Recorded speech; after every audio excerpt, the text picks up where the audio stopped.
A paz do Senhor Jesus Cristo.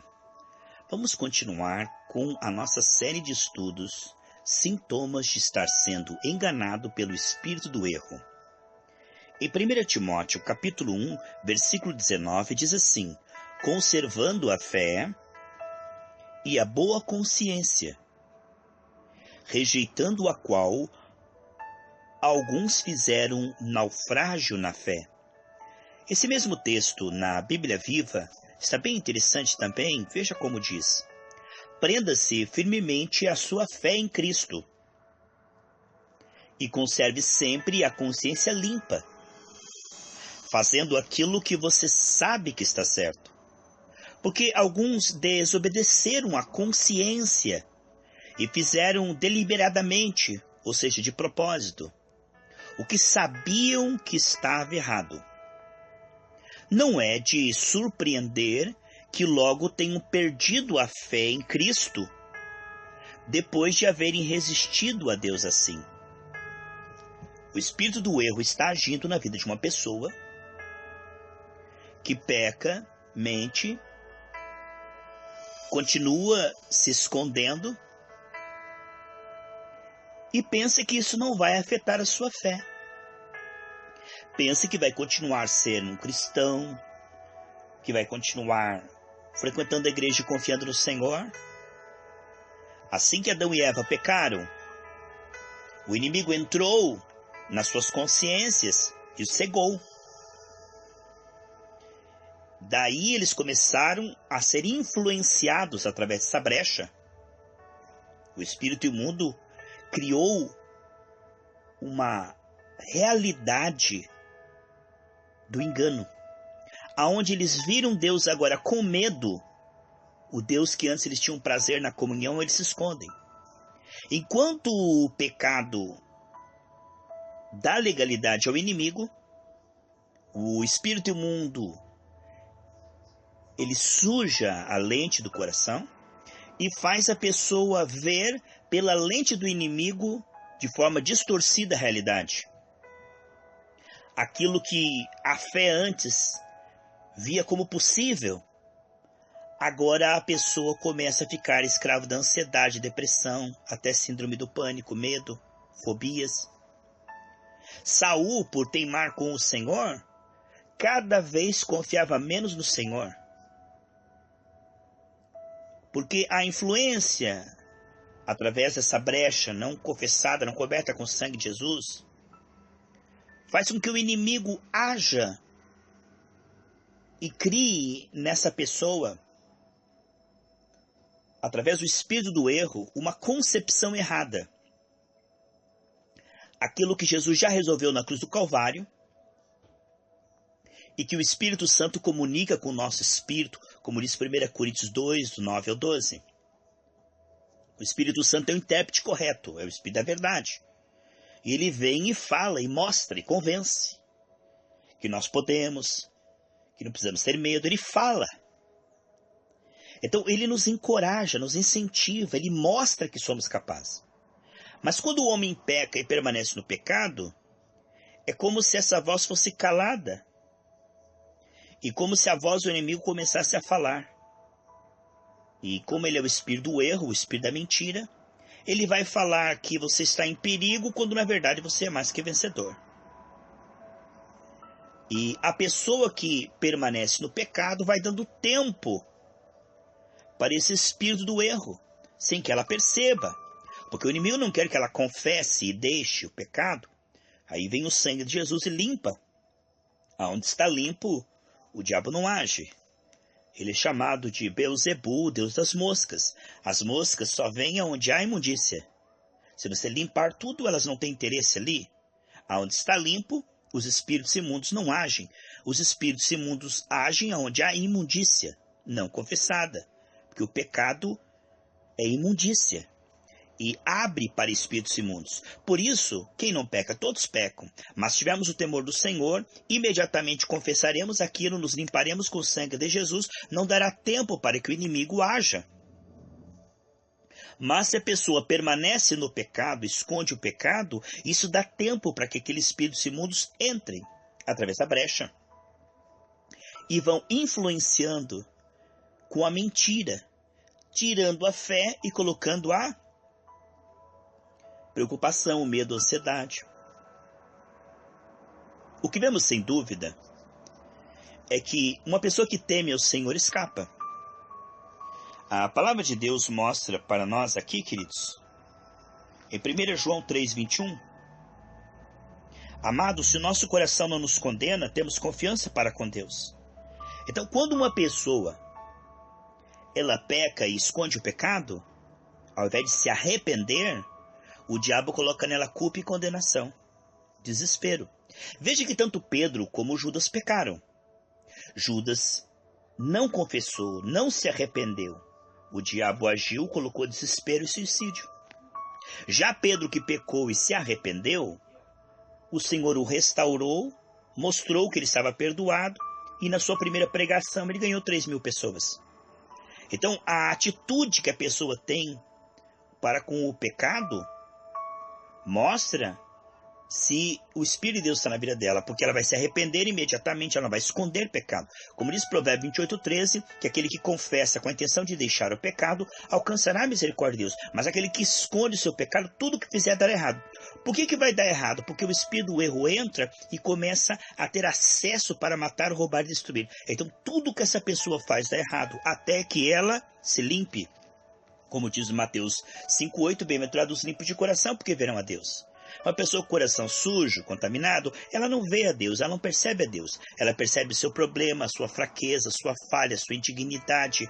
Ela se sente desamparada, ela se sente fraca, ela se sente estúpida, burra, derrotada. Então o inimigo está ali, trabalhando através dessa brecha. E para ele é vantagem que a pessoa não confesse. Através da soberba, o diabo tenta justificar. Não, você não fez nada, isso não foi culpa tua. E a pessoa permanece no pecado. E cada dia o coração vai endurecendo. Cada dia a fé vai evaporando e os sentimentos bons vão sumindo. A pessoa vai se embrutecendo e ficando cada vez mais cega espiritualmente. A Bíblia diz em Sofonias 1:17... angustiarei os homens e andarão como cegos, porque pecaram contra o Senhor. Então o Senhor vai permitir que a pessoa fique cega. O pecado, ele cega. O pecado não confessado. Como é importante, amados, nós termos respeito pela santidade de Deus. É o espírito do erro que faz com que a pessoa teime no pecado e ache que só ela vai escapar. A Bíblia diz não, ela diz, não, mas eu sou bom, eu escapo, eu sou uma pessoa, eu sou o cara. E Salmos 40, versículo 12 diz, porque males sem número me têm rodeado, as minhas iniquidades me prenderam, de modo que não posso olhar para cima. Veja, não consigo ver, não consigo olhar para cima. A pessoa só consegue olhar para aquilo que o inimigo mostra. E aí, ela vai ficando cada vez pior. Veja, amados, como é horrível uma pessoa que não cuida desta limpeza do seu coração. Assim como nós tomamos banho todo dia, nós precisamos compreender que a nossa alma, com esses contatos do mundo, né? Ele disse, Pedro, vamos lavar o seu pé, que é os contatos com este mundo. Então o sangue é para salvação, uma vez só a pessoa está salva, mas os contatos do mundo, nós precisamos, com a ajuda do Espírito Santo, que ele sonde o nosso coração, aí a paz some, né? E nós vemos que tem alguma coisa que está nos separando de Deus. Quando algo nos separa de Deus, ficamos perturbados. Mas se estamos em paz, é porque não há pecado que não esteja coberto com o sangue de Jesus, estamos em paz. Por isso, a palavra entendimento no Novo Testamento foi escrita em grego. Entendimento é dianoia. Dianoia no literal é pensar através de. É como atravessar, examinar tudo, como se fosse um scanner, como se fosse um raio-x ou uma tomografia computadorizada que passa por todo o objeto ou a pessoa e vê claramente ponto por ponto.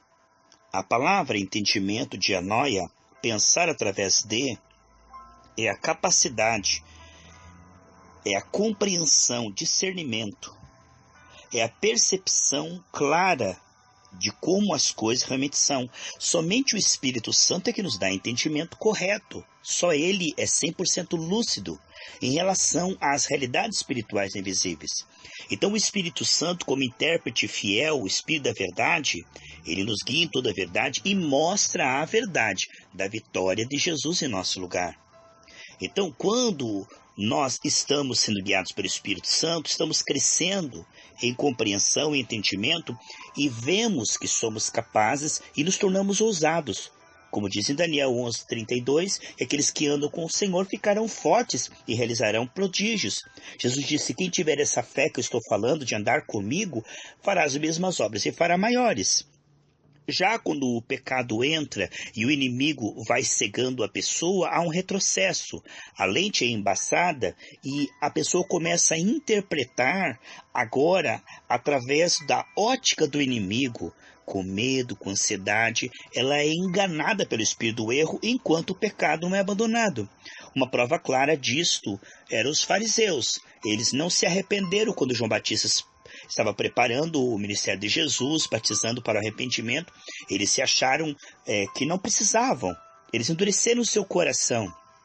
Eles tinham um pecado de estimação, amavam a posição, o dinheiro. Então eles não receberam a verdade, porque eles interpretaram João Batista de forma equivocada. O inimigo coloca antipatia em relação à verdade. Aqueles que pregam a verdade, o diabo começa a dizer essa pessoa está errada, essa pessoa é salgada, essa pessoa é fanática. E o mal faz com que essas pessoas não se voltem às pessoas sinceras. O mal que está nelas faz com que essas pessoas interpretem errado a palavra e criem seitas, faz com que essa pessoa não se volte para a verdade, mas sim interprete como certo o errado, e o errado como certo. O amargo é doce e o doce é amargo. Os fariseus eram assim. Por causa do pecado da sua vida, o diabo estava na vida deles e chamavam Jesus de Beelzebul.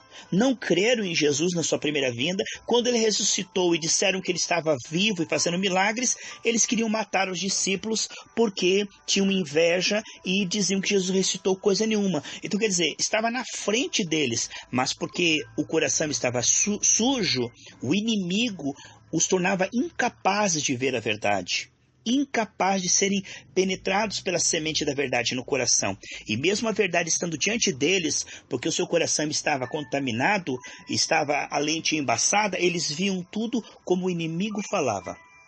O inimigo, as vozes do inimigo, as sensações, as impressões do inimigo estão agindo numa pessoa que não se arrepende, um coração impenitente, um coração duro, vai indo de mal a pior.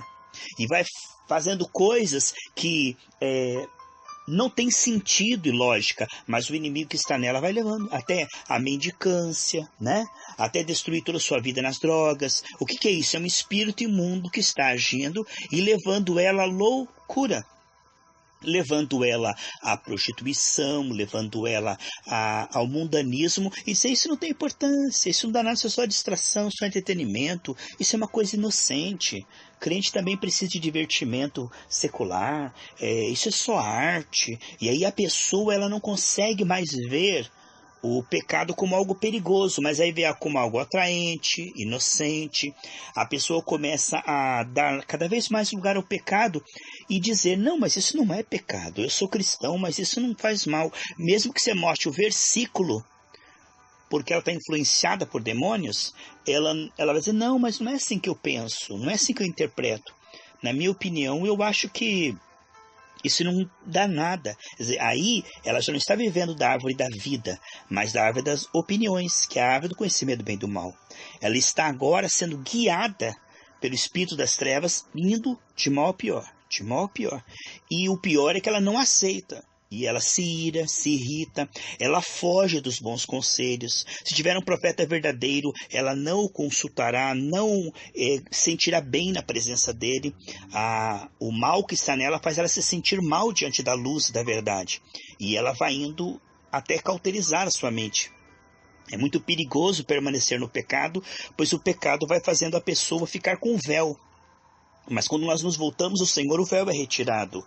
E podemos ter esse entendimento. Ver as coisas como elas realmente são, pelo padrão de Deus. Conseguimos ver as coisas com clareza. Em Isaías 59, 1 e 2 diz que o pecado cega o homem e não deixa perceber a Deus e a palavra de Deus.